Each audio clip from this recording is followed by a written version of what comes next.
I was explaining to my friend why I've watched The Princess Bride 17 times, and she was like, wait, don't you get bored? And I, bored?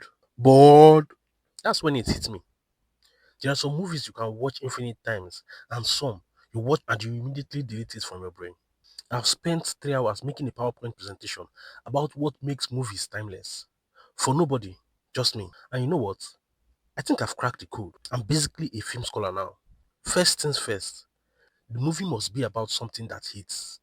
And I don't mean like pretty cinematography, fancy CGIs, and the rest. I mean, it punches you in the feelings. Universal themes, love, betrayal, choosing between your soulmate and literally saving the world. Like Casablanca, it is just Rick going, do I get this girl or do I do the right thing? And then there's me going, do I get out of bed in the morning or order Chicken Republic again? We are both making sacrifices. Mine just involves more regrets and better chicken. But here is where it gets wild. These themes shape-shift with us. Wizard of Oz used to be about escaping depression. Now, it's just about, I don't even know, finding yourself. All I know is, if they remade it today, Dorothy would be an influencer.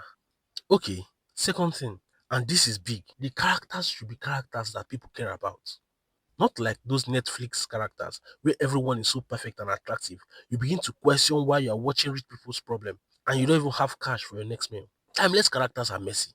Indiana Jones, for example, is terrified of snakes, makes terrible decisions also, and so on. But we love him because he is scared sometimes. He is not just standing there being heroic.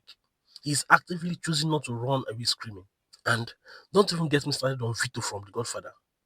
Man was out here juggling family drama and casual murders. Is this healthy? Absolutely not. But that Thanksgiving scene is different when you've also had family drama.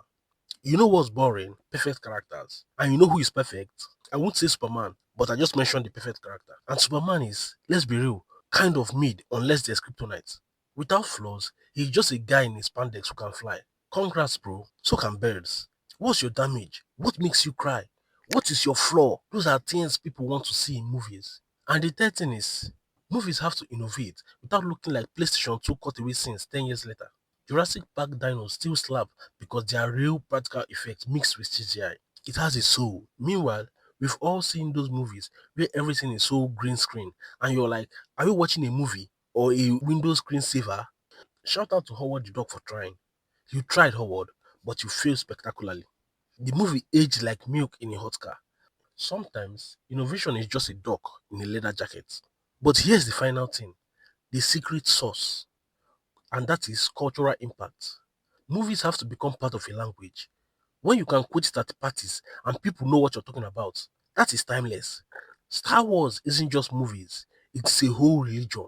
You have Jedi's, you have the Force, you have the fan base who will fight you about which theology is valid. Or the fact that we are still arguing whether Rose could have shared the door with Jack in Titanic.